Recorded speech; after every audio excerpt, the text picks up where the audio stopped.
Oi, voltando, eu estava gravando e de repente fechou tudo. Então, eu estava falando que o primeiro contexto, né, é o contexto literário.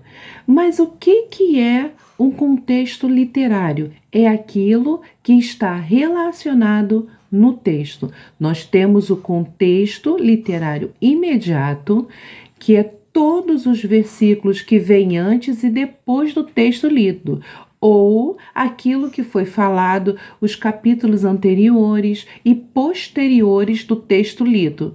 Então, esse é o texto imediário. E nós temos também o contexto amplo, quando nós vamos estudar todas as situações, a situação do escritor, o que ele pretendia dizer, o momento histórico, o momento político. Então, esse é o contexto amplo, para que nós conseguimos ter uma correta interpretação do texto. E a lei do contexto, ele vai trabalhar com esse contexto. Nós temos vários tipos de contexto. Nós temos, além do contexto literário, nós temos o contexto histórico. Mas aí o que que é um contexto histórico? É um momento da história, né? Que aquela história, que aquele povo recebeu, né? Recebeu a orientação daquilo que eles estão vivendo. Então, isso é um contexto histórico. Então, no contexto histórico, nós vamos ver a situação política do momento, né? O momento econômico, o momento, né, que a história está vivendo. Então, isso é importante, né?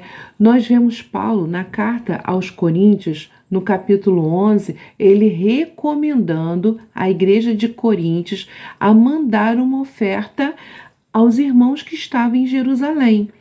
Então, quando nós vamos estudar o momento, né, lá da história de Jerusalém, a gente vê que a parte que Jerusalém estava passando por uma grande seca, né? A parte que os irmãos estavam necessitados de uma ajuda. Então, a gente vai compreender a ordem que Paulo pede ajuda para quê? Para suprir o momento que eles estavam passando de dificuldade. Então, isso é um contexto histórico. Depois nós vamos ter, a gente vai ver o contexto social, que são os costumes da sociedade da época. Então, muitos textos bíblicos, né, vocês vão tentar entender o costume da época para conseguir entender o que o texto está dizendo. Em João capítulo 4, ele fala da Sulamita e de Jesus. E quando Jesus conversa com aquela mulher, ela diz assim: ué, você, sendo judeu, conversa comigo que sou samaritana? Então, quando a gente vê o contexto social, a gente vê uma briga entre os judeus e os samaritanos, e por isso eles não conversavam.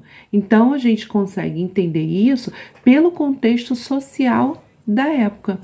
Outra coisa que a gente também vai ver é o contexto cultural. É composto pelo comportamento das pessoas na época, né? Como as pessoas se comportavam na época, qual era a maneira que elas agiam, a maneira que elas se portavam, né? Então, isso é tudo a gente vê dentro do contexto cultural. E também nós temos o contexto geográfico, que quer dizer o momento, fala sobre o local onde o evento aconteceu. Então, você precisa entender o geográfico para a gente poder entender toda a situação. Josué, no capítulo 1, fala que ao chegar para tomar posse da terra prometida, e diz que ele não pode entrar na terra porque o Rio Jordão estava transbordando. Então nós sabemos que na época do verão, cujas águas do Rio Jordão, ele transbordam. Então, esse momento geográfico dá para a gente entender essa situação. Porque, né, o momento daquela situação que eles estavam enfrentando. E você também vai ver o contexto teológico, né? É onde a gente pega o texto e vê todos os ensinamentos, tudo aquilo que a gente está procurando, tudo aquilo que se passava naquele texto, isso aí tem um apoio teológico. Nos ensina, né? Todos os ensinos da Bíblia Sagrada, né? A gente vê na lei do contexto. E como aplicar essas regras de uma maneira eficaz, correta? Primeiro, fazendo a verificação do contexto. Todas as vezes que você tiver dificuldade com um versículo e quiser entender o que ele está falando, né?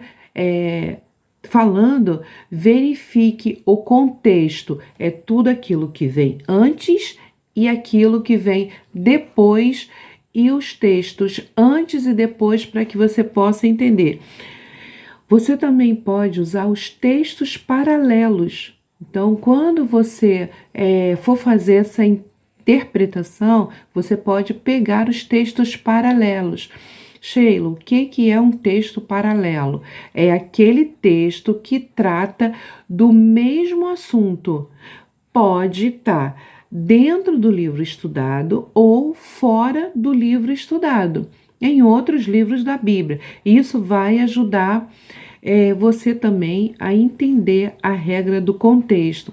Uma outra coisa importante, procure conhecer de quem é o texto, né? Quem é o autor do texto, né? Porque quando a gente conhece o autor do texto, a gente conhece, né?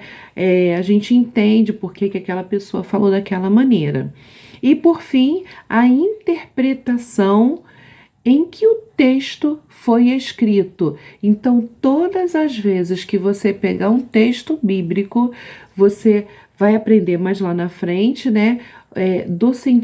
Sobre o sentido literal. E aí você vai entender naquele momento, naquela época, o que aquele texto estava ordenando.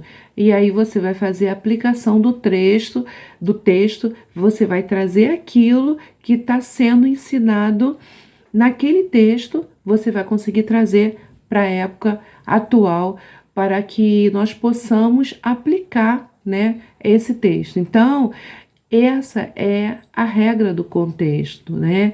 É a regra do contexto que você vai estar trabalhando na hermenêutica. Então, qualquer dúvida que você tiver, eu estou aqui, você pode entrar em contato comigo, pode tirar suas dúvidas, tá? Não deixe de tirar um tempinho para você ler, estudar, porque isso é muito importante. Eu sempre falo, a gente não pode passar aquilo que a gente não tem.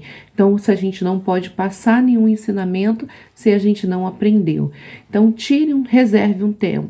Eu sempre falo, nossas apostilas, elas são bem flexíveis, elas são fáceis de compreensão, elas não são longas. Então, se você tirar 1 hora na semana, não é nem no dia, é na semana, você vai conseguir colocar seus estudos em ordem. E o tempo, somos nós que fazemos o nosso tempo.